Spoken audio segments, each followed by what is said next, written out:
Okay, here we are. We're going to get another couple of Les Paul Juniors out now. But before we get this one out, I just want you to see the case. This is, you might say it's pretty unremarkable. It's a typical brown croc cardboard case for a guitar. But the reason I want to focus on this is just because these things are made of cardboard. They're not particularly strong, so they haven't lasted very well, so they're quite unusual. And usually they're pretty chewed. This one is in pretty good condition. But if you wanted to get one of these cases for your Les Paul Junior now, I reckon you'd have to pay somebody at least £400, maybe £500 for what is a piece of cardboard with 2 hinges and 3 clasps on it. That's the way the collecting market has gone. Nevertheless, it's nice to have them. I've got 3 Les Pauls at home, and they've each got a case. One of them, this bit's missing, it's been chewed out, but this is completely intact. And inside is a really lovely, honest 56, I think, Junior. Again, live, loud, original skinny frets. So it takes a bit of taming, but you know, these guitars, this is Leslie West in a box. It's beautiful. Okay, Bob, what have we got here? Right, we've got yet more fantastic guitars. We've now got 3 slab board Les Paul Juniors and Specials variously. We've got a 56 here, 56 single cut, classic Sunburst. Let's bring it forwards a bit. Here we go. This is probably most famous as the Leslie West guitar, because he... And the Bob Wooten guitar. And the Bob Wooten guitar, of course. Goes without saying. La-di-da. But it's your favourite one, isn't it? It's one of your favourites. So I've got a 55, just like this, and it's one of my favourite guitars. It's fantastic. They really, really sing. There is a difference in tone between the single cut shape and the double cuts we're holding, because this extra area of adhesion here, I think, transfers a bit more sound. These are slightly older, got slightly thicker necks and things like that. They've got the old skinny frets, so they're a bit of a handful to play. But if you can play one of these, the sound is really, really fantastic. The one thing I want to just focus on this guitar, everything's real as it should be. The knobs are all right, the pickup, wraparound bridge, everything. What's really interesting here, we might get this from a close-up, is that within the yellow of the Sunburst, there's quite a lot of red flushing coming out of the wood grain here. There's no red dye in this guitar at all. This is a yellowy Sunburst. So how did all this red flushing get in here? Okay, this is a chemical reaction between the yellow dye and the wood. Okay, and the reason I want to identify it is because you quite often see these on TV guitars. Particularly, I can see it on my TV Special. So I'm holding a Special here, similar period. So when you say TV, you mean a yellow guitar? Yeah. On the yellow guitars, and you think, hold on, it's just wood and yellow, kind of semi-translucent paint. Where's the red come from? Oh, well, everyone says it must have been a cherry one that someone stripped and refinished. Right. No. There's some kind of reaction between the wood and the yellow dye that happens. This is an original finish. It's never been stripped and refinished, and yet it's got a red flush. It happens less on TV guitars, but it happens. So just a little point of minute detail there. Yeah. Moving on, you're holding a 59, I think, or 60? I think it's a 60. Sorry, just joking. I don't know. Have a look on the back. Have a look at the back of the headstock. It's a 60. It's a 60. It's a 60. Yeah. But, 0. So it's got a 0. But it's got the big neck of a 59. It's got the big neck of a 59. It's got the frets after 58, big frets. Big frets. It's gone from cherry red to a lovely kind of faded brown. I bet it's probably red under the pickguard. The neck pickup for the back. Slightly unusual configuration because many of the red ones had black pickguards. This has got tortoiseshell, which is more common on the TVs. But everything else is right. Until the middle of 60, you would have had these top hat knobs before they went to reflectors. So everything is right about this guitar. It's in lovely condition, and again, it really sings. But it's very resonant. Very resonant. But I mean, not much more to say about this guitar except that it's a really straight example. Yeah, and it's very solid. I mean, the neck is nice, very chunky. It's a big neck. Yeah. So if you've got small hands, you're going to have problems. Yeah. My girlfriend could play the hell out of this guitar. So you're on a real groove with that one today, aren't you? Yeah, maybe I should. Yeah. Should I let it go? Oh, let it go. Let it go.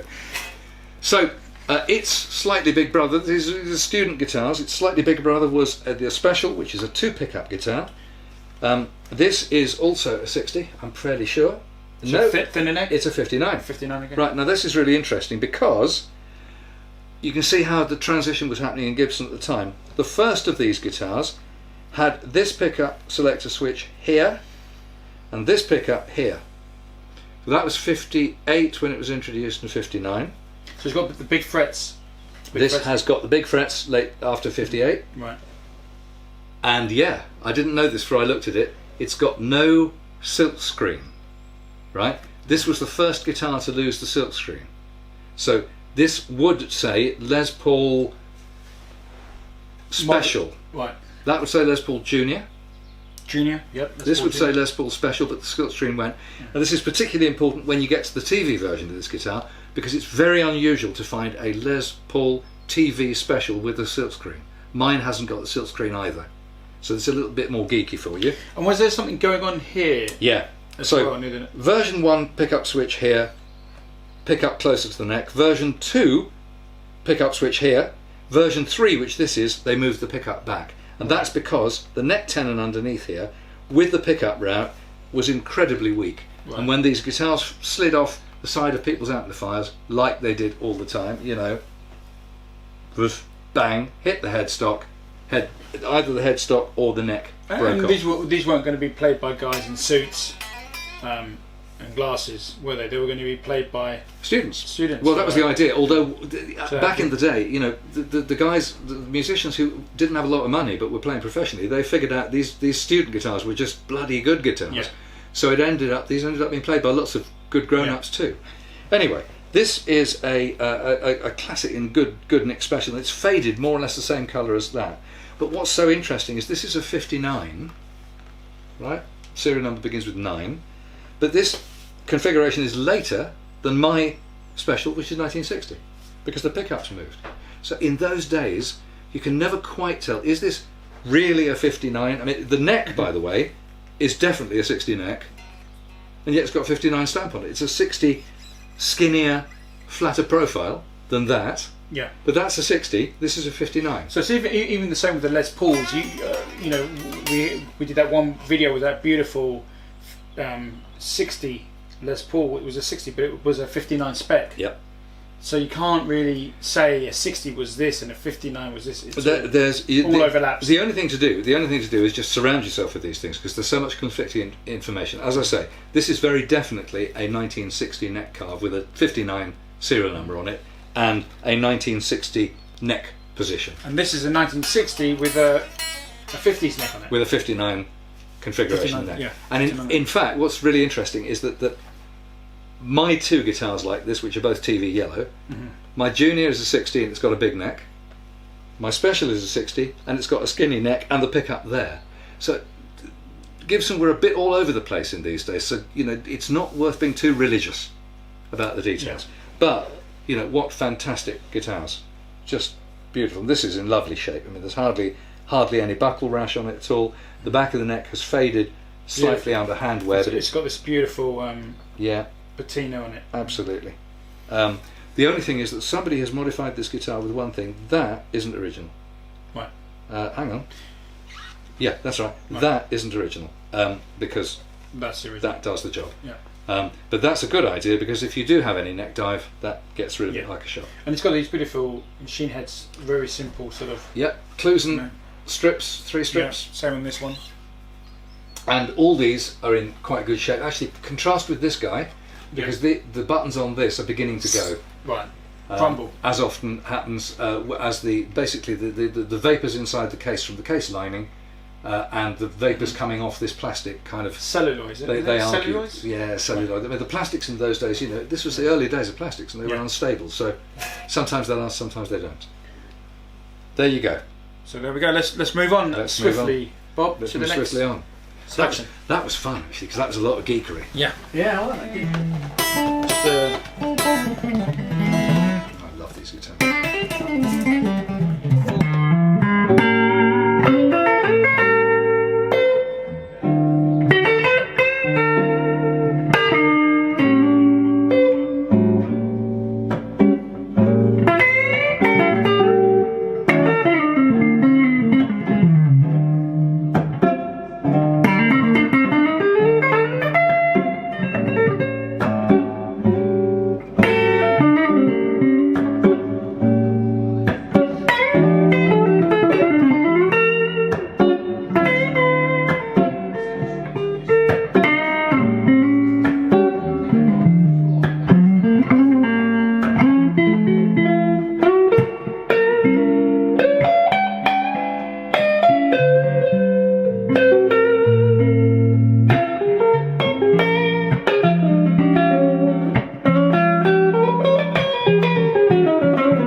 So, Bob, we've got a 330 and an ES 335. Absolutely right. From more or less the same time. This chap he feels very early, so he could be a 59 or he could be a 60. That guitar was introduced in 58. This guitar was introduced in 59. So is this a 59? That's a 59. So it's got a beautiful neck on it. Like mine. Just feel that neck. It's just fantastic. So the 59s of these, of course, by 60 these had skinnier, flatter necks, and they're beautiful. The 59s have got the big, fat neck, and they're pretty much as good as it gets. 2 paffs, 2 original paffs. The neck one on that is particularly sweet sounding. Yeah, it's really nice. And this neck, Bob, just feels very dried out and just like an old violin almost, you know. It's well used. It's very. You know, I've never felt a sort of a reissue quite like this. Nah. Just, you know, it's something very unique about it. And you know, by the time these guitars were built, they've got, you know, decent sized frets and all the rest of it, original frets, you know, beautifully worn in. The very slight figuring pitting on the rosewood fingerboard, you know, from age, you know, but again, really clean, the whole thing. So this 330 is basically the same model, same specs, except they've got change of pickups, and we don't have this kind of a crown or something on the. Yeah, there's a lot more difference actually. The body is created on the same form. The neck is set 2 frets further into the body, so the whole guitar is shorter. This is hollow. So if I switch it off, if I do this one, so that sounds like that's got a block in the centre. So that's an electric guitar with 2 sound chambers on the side, and this is completely hollow. These are the greatest TV noodling guitars ever made. Right. Okay. They've both got the 59 wide, chunky, fat dot neck that is famous. But as I say, mechanically they're quite different guitars, and sound-wise they're quite different. Price-wise they're quite different as well. The other thing is that's all original. These are altered tuning pegs. These are Grover. Sort of Jimmy Page Grover type things. These would have been Clusons like on a Les Paul Junior. Right. 3-strip, small button Clusons, if they were original. As you know from my previous videos, the 330 is it's your favourite, isn't it? It's my all-time favourite of the guitars I own. But mine have single pickups, whereas this is a double pickup. So the single pickup's called a TD, is it? No, not TD. It's called a T. T. So this would be called a TD. TD. Or if it was natural, it would be a TDN, and if it was cherry, it would be a TDC. So the T for thin line. Yeah. Right. The D is for double pickup. Right. Now that's an ES335 TD, but there were no single pickup 335s. So the D is completely superfluous. There you go. More geekery. No, it's all worth knowing. But the sunburst on these is gorgeous. It's, you know, fantastic warm sunburst from yellow through to a kind of dark brown on the edge. These guitars, it's great to have the two together because they're contemporary. And so why this on a 330, but the stop tailpiece on a what? Is it because of the hollow body? There's no wood in which to put a stop tailpiece in this guitar. Bob, I asked some really stupid questions, don't I? No. Do I? No, they're quite natural questions for any normal person on the high street would ask similar questions. Yeah. Oh, I see you're using the 330. So has that got a block in it or not? No. Yes. Okay, I feel better about myself now. But a bit of modern stuff. So Collings make a really good. I think it's called an I-30, and it's basically a 330. Yes. But they've got some stuff going on inside theirs. They've got a compromise between 335. Mm-hmm. They've got a block that goes from the front to the back. Oh right. Okay, got you. In which you can sync. You can actually sync something. So I think the Collings guitar mechanically is quite different, and tonally it's somewhere between the two. Right. Because the one trouble with these guitars, they feed back. They're perfect in every respect except they do feedback. Right. So if you play, even if you're playing blues with a little bit of gain. Yeah. So for jazz they're great because Emily Remler, great jazz. She was a great jazz legend. She played a later.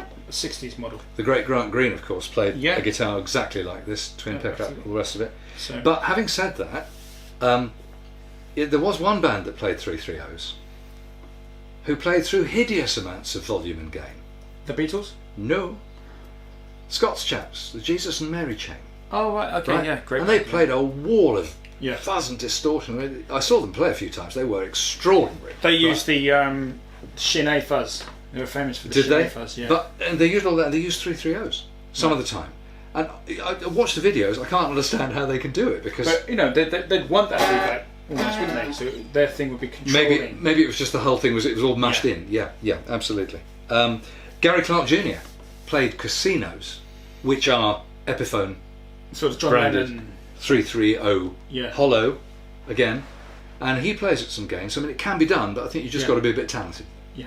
You know. But anyway, these for sofa guitars, partly because of the shortness, and partly because of the acousticness, these are the ultimate noodling guitar. Well, I never. So, I mean, you're showing much more love for this guitar than this one. Almost. So the funny thing is, you know, I've got 3 of these and I've got one of those. Right. Mine's almost identical to that. But you know, and it's the guitar. I'm scared of mine. For me- All my other guitars, I pick them up and I'm going to play you. That guitar, to me, it picks me up. It goes, you're not good enough. well, I mean, for me, Bob, it's just got that jazz. It's just got that jazz sound, hasn't it? And that blues sort of. And it makes you kind of.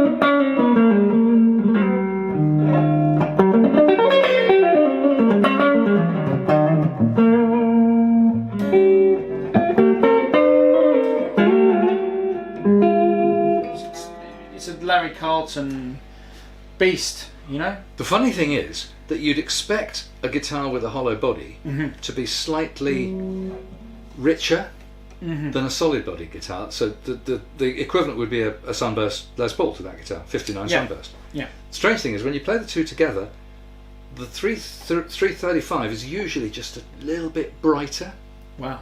which is kind of upside down. Yeah. Well, I guess that centre block plays a huge role in this. Yeah. You know. Now I gigged my 335 with my blues band one night, and at quite a lot of volume, and it was really satisfying because it was pumping air Pumping the out air, of the yeah, chambers yeah. into my wrist, Yeah. and it wasn't feeding back, but you could certainly you knew the whole body was at work. Yes. It was a great feeling. No, it's kind of like the kind of a Cadillac, isn't it? Of the blues guitars. You know, it's kind of when you're a made guy like B.B. King or whatever, then you progress to one of these. Well, then of course you went upstairs. You probably bypassed the 345 and you went straight to the 355, which had all the gold and the bling, yeah. what have you. But of course the 355s to have are the very early ones that are mono, Of course, without the varitone and all Yeah. the tone suck bullshit, and those are pretty fantastic guitars. Although they were fretless wonders, so You're gonna have to you had to change- refret yeah. them. Off you go, you know. Whereas the 335 came out of the blocks in 1958, the way it has remained. Yeah, and it's just crazy to think here we're checking these guitars out, but everything that Gibson produced in they didn't produce any bad things, did they? Really? Can you think of a bad guitar that where they went wrong? Well, I'm struggling. They were all some kind of gorgeous, and the Fender the same. Yeah. I mean, Trini Lopez, Gibson Trini Lopez From the mid 60s, yeah. Is that a good guitar? Well, it's the Trini Lopez is a 335 with diamond slash holes, different inlays, and a different tailpiece. Head stop. So it's a later 60s 335, so it's got Yeah. a tailpiece as opposed to stop, and it's got a 60s neck which is both narrow and flat. And Elvis played one on the. Did he play? No, he didn't play one. It wasn't it was Elvis. You know, in Elvis the comeback concert, Elvis. When he wore the leather pants. Right. What did he play? He played a. I think he played a Hagstrom. Oh yeah. He did, didn't he? He did. How do we know this? Sunburst Hagstrom. Well, how do we know this stuff? What use is this in life? Anyway, Yes. But the Trini, I love the Trini because it's such an unusual looking guitar. Oh, and of course it's got a Firebird headstock. Firebird headstock. Right, That's 6 it. on the Yeah, side. Yeah. Right. But the trouble is, and I've always wanted a Trini because I'm a collector. But actually, if I did have a Trini as a collector that plays, I wouldn't play it very much because the Trini's necks. It's very unusual to find a Trini, an early '65 Trini, where the neck's big enough for me. Right. With your big hands. With my We're back to big hands again. Big hands, yeah. There's a theme running through here. Yeah, with Bob's big hands. But you know, my hands are pretty big as well. And I've actually had somebody write a 1,000-word essay about my hands. I haven't. Have I told you about that? No. So, guys, this is a true story, guys. Somebody, one of the YouTube followers of ours, wrote actually a 1,000-word essay about my hands. This is a true story. I didn't actually read it. It can only happen online. Yeah, I only read a bit of it, but something about how I shouldn't be able to play guitar with my hands because they're too bit fat. Because you've got what I call large hands, but I've got fat hands. Uh-huh. So, well, I've got a friend who's. So I define physics. I've got a friend who's a jazz fusion player. Yeah. And I find it very uncomfortable to watch him play because he's got fingers like sausages. Right. And he plays really quickly and really nimbly, and you're watching and you think there's no way you're going to get to that note after that note after that note. He gets to them all. Dislocate his hand. He gets there all the time, but it's really uncomfortable to watch him playing because it's like, oh, it's not going to make it, not going to make it. I mean, size, does size matter? Well, you're back to that theme again. It's definitely, this is a long smutty unboxing, this one, isn't it? Okay, what's next then? Let's have some more guitars. Yes.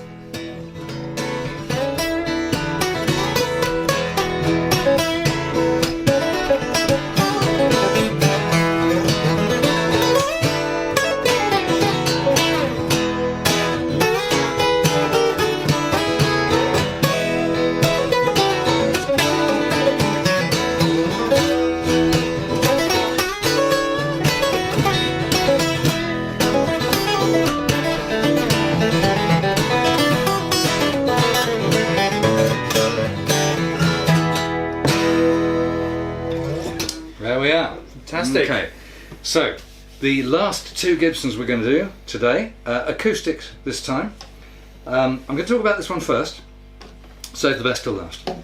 So this is a 60s Gibson J45, slope-shouldered, Sunburst, and until a few years ago you could pick one of these up quite reasonably.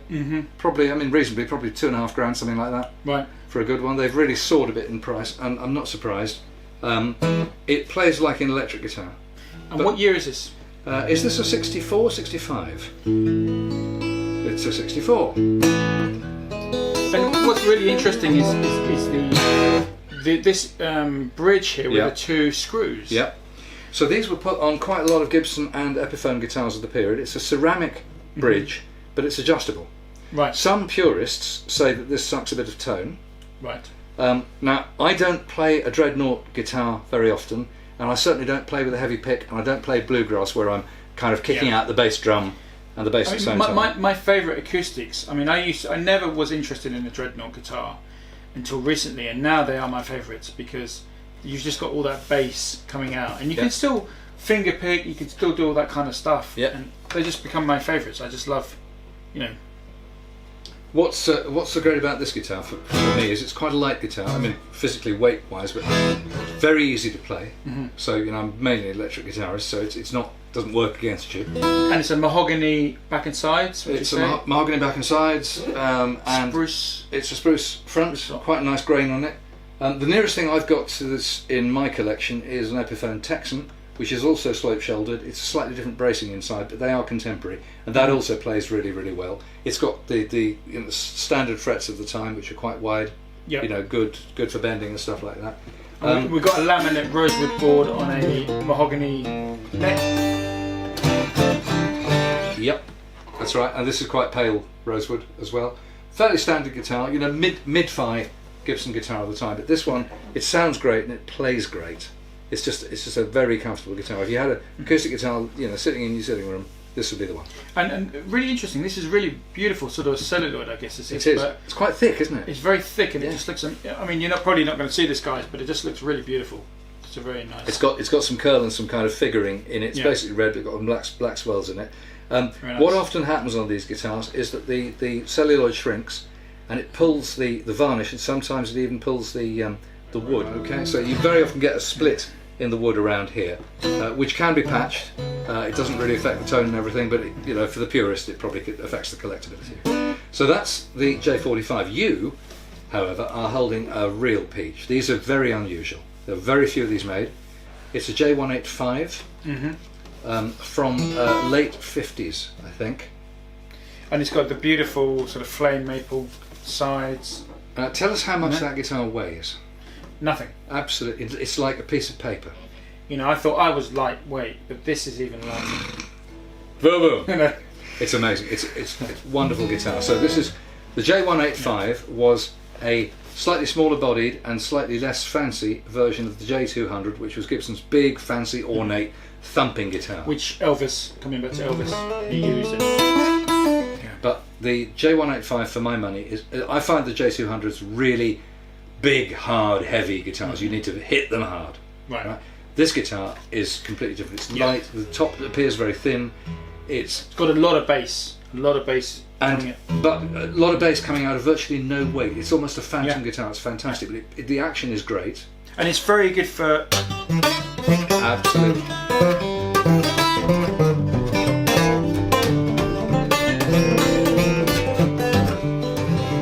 It's got very, very good for ragtime and the sort of just finger...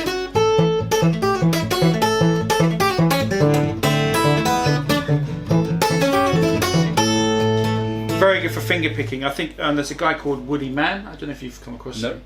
But Woody Mann, I think he plays something similar to this, and he does a lot of finger. And I can see. I've never played one before, but I can see now why he would play this kind of guitar for finger picking. Yeah. The Stefan Grossman and Woody Mann, those kind of guys, it's a very, very good for ragtime. Blind Blake. Yeah. Blind Boy Fuller. You know, and. Yeah. And then Mississippi John Hurt. If I can't remember how to do this one. That's it.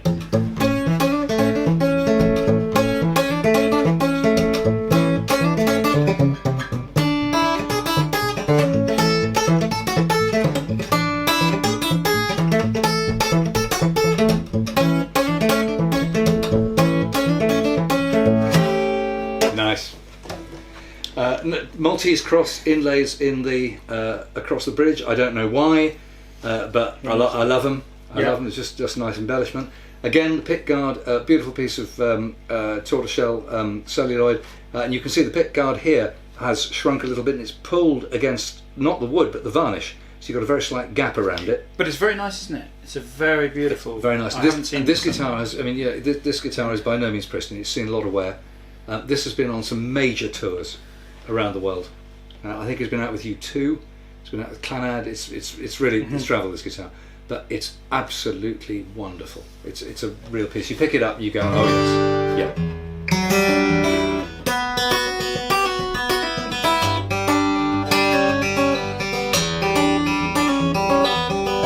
It's just got a really big resonant sound, isn't it? Absolutely fantastic. Absolutely fantastic. It's got single ring clues and tulip machine heads on, so it's a slightly fancier guitar.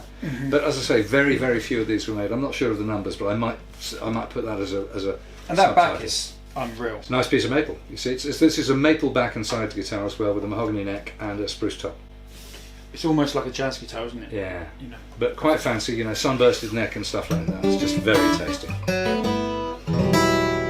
It's just begging you to play it. Yeah, I love that guitar. But both of these guitars are so playable. Yeah. You know. And the wood's just dried out, hasn't it? Yeah. It's just dried out. Absolutely. They're both as light as a feather. That one especially. Fantastic.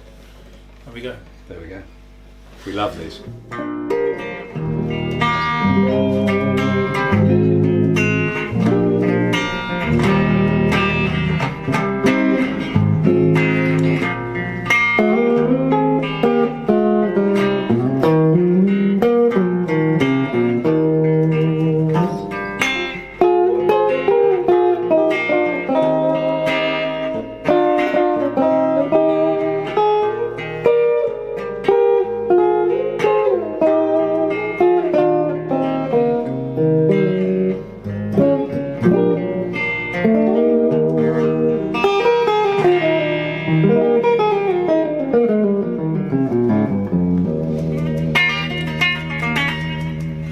Well, here we are, right? The final two guitars of this mega unboxing, and we've got some really interesting stuff here. We've got a Gretch Chet Atkins 6120. I'm guessing, I'm no Gretsch expert, and this is an early 60s guitar. with Filtertron humbuckers on it, real F-holes before we got into the Phantom F-hole thing. But as Gretsch guitars go, actually, am I right that it's actually late 50s, isn't it? Because it's got the fingernail, the thumbnail markings on the fretboard. And the 0 fret.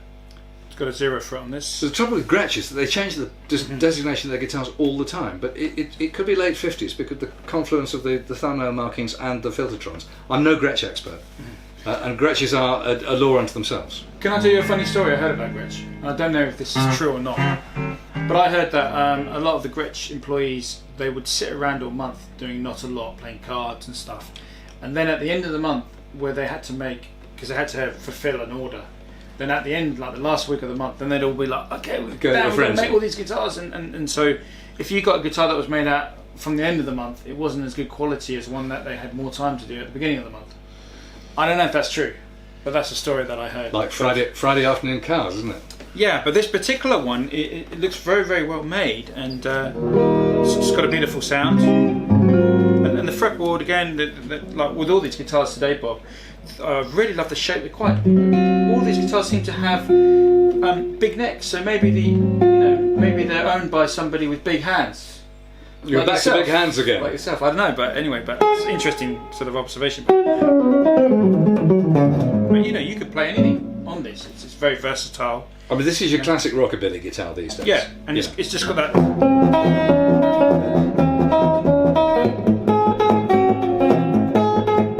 Sort of train I ride, sort of.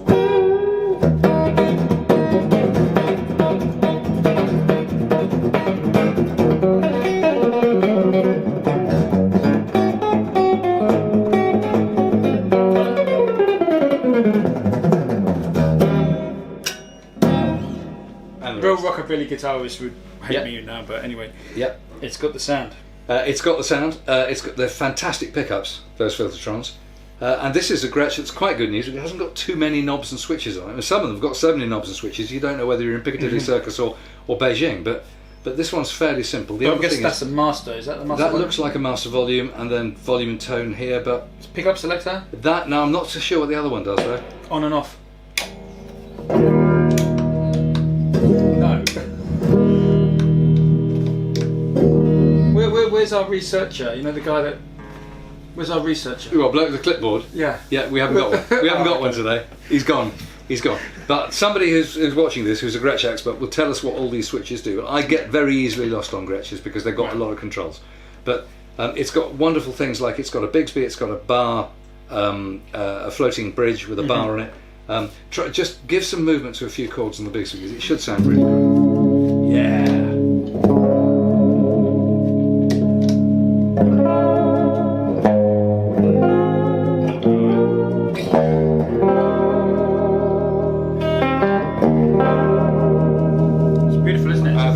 And you can also hear, those Filtertrons, they're quite hot pickups too. They are. They're really quite really hot. good. So I mean, it's quite an interesting tasty guitar. What's the back look like? Is it? So it's just a really nice orange, sort of that kind of cowboy orange. Quite curve on it. Nashville orange. Is that a thing? Well, Nashville? it is now. Nashville orange, guys. Kentucky orange, maybe. Maybe Kentucky orange. No, Tennessee orange. That's it's a nice guitar. And they're not thick, are they? They're quite medium thick. Yeah, thicker than a 335, but much thinner than a Jazz Archtail. Yeah. So really, really tasty guitar. But I mean, neither of us are Gretsch fanatics and Gretsch experts. I've only got one, the Black Duojet. So and they are, they're a science and a law unto themselves. But I would be very happy just because of that kind of vibe. Yeah. You know what I mean?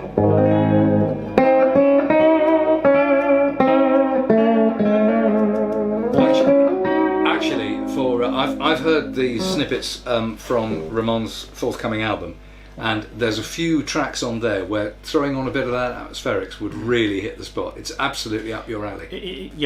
It's a really, I think, and this kind of like modern Americana. A lot of young Generation Z, is it? Are they called Generation Z now? Generation Z? Is that right? Or millennials, or no, that's before. So yeah. Anyway, this guitar here. Right, now this is a real curiosity, okay? Can I say, Bob, this is the most flashiest guitar I've ever seen. It's extremely ornate. This is a Hofner Golden from the early 60s, judging by the pickups. And this guitar is so ornate. I mean, it's got all the ornamentation you could imagine on it. It's got the classic Hofner control layout, which is basically a volume for each pickup, an on switch for each pickup, and then a rhythm treble switch, which basically mutes the guitar. Well, it quietens it. Right. That's what this control panel does. But it's got everything going on. It's got a blingy tailpiece Hofner on it. It's got a Tune-o-matic bridge, which is unusual for Hofners because normally they had a piece of wood with individual pieces of fret wire that you can move. A transparent Pickguard. Yeah, this is really nice, transparent, and gold edge. Mother of toilet seat. Mother of toilet seat all over the shop, all the way binding round front and back. I mean, how many binds are there? I mean, how many ply? Well, let's count them. So you've got a white ply, a thin black ply, a white ply. Sorry, no, white, black, white, black, white, black, white, thick, black, white, black, wood veneer, black, white, black. It's about sounds 15 to me like these ply. guys were on amphetamines when they made this. Something like that. It is very ornate. You've got these inlays, very complicated kind of cow horn inlays with flowers in the middle. Mother of toilet seat right round the guitar, both sides, and right up here. The most ornate shaped headstock. Sorry about the clicking. Even the machine head keys are mad. And then, as if that's not bad enough, it goes even madder on the back, where this is like something off Tales of Topographic Ocean. It's like a Lord of the Rings thing, isn't it? Yeah, I mean it's amazing, and all this is inlaid wood market. And this is like the most tiger flame I've ever seen. Insane flame, and then the flame goes on around the sides. And you've got this beautiful look, the carve. You know, the kind of carve is like an old Epiphone Emperor or something. You know? And then just to add to the workload, this is a laminated neck, a maple neck. And again, this has got 1, 2, 3, 4, 5, 6, 7, 8, 9, 10. It's got at least 15 layers, this neck. Goes right up through the headstock. It's the most elaborate guitar. It's a piece of great beauty. It's in the Hofner book, and there's only about 40, 45 of these things in existence. It used to belong to Gordon Giltrap, who's a recognised Hofner authority. He's a great guitar player. Great guitar picker. What about the nut? The nut width here. What are you feeling here? This is quite a broomstick neck. It's quite narrow and it's quite round. It's very Hofner. Right. Because I mean the only Hofner I live with is my dad's old bass. Yeah. But that again is the neck profile is almost. Yes, it's chunky. Almost semicircular. Nice, yeah. But it's comfortable. And it's got good frets, hasn't it? It's got good, nice size frets. Nice size frets, and actually the action on it's fantastic. It's got flat wound strings on it. You were talking about the nut. Even the nut is laminated between two pieces of mother of toilet seat and a dark piece in between. So that's incredible. And you have a 0 fret on these guitars. Do you know? I think a 0 fret's a really good idea on guitars. Yeah, well we've got a 0 fret on this one. On the Gretsch as well, because the trouble that people have to go to cut a nut. Yeah. The right height, and one slip with the nut file and you've screwed it, you've got to start again. You have a 0 fret, it's just your action all the way down to the bottom is going to be perfect. Yeah, I mean, because it was always seen as an inferior way of making a guitar, wasn't it? But it's actually quite a, because Fylde, who's a great English maker, he has 0 nuts, Roger Bucknell, great guitar maker, guitar builder. Well, you had a Fylde, didn't you? I had a Fylde, and then I had to let it go. Which is very sad, but I'll get another one today. Talking of which, Gordon Giltrap has a Fylde model as a signature. So he does. Now, we're going to have to sign off because we've used up all the batteries in all our devices. For the aficionados amongst you, we've got the light right today, but the sound is going to be a bit wobbly because we're still working on the device's microphones because, mea culpa, I simply can't be bothered to have another 4 or 5 mics on mic stands around the place. We simply couldn't move with guitars, lights, mic stands and so on. So hopefully the sound is going to be okay. We're going to have to edit the hell out of this because we've done so much material. But suffice to say, I hope you've enjoyed this. We haven't done an unboxing for a couple of years. We know you like them. We love them. And the various comments we've made, particularly about some of the guitars that you might know more about than we do, please fill up the comments. We love your comments. Correct us if we've got stuff wrong. Well, we love your comments. We love your comments. And as you know, we interact with a good many of them and continue to do that because we think it's a great deal of fun. So I think we should probably say at this point, it's goodbye from him, and it's goodbye from me. or something like that. Take care, guys. Cheerio. God bless. Bye. All the best.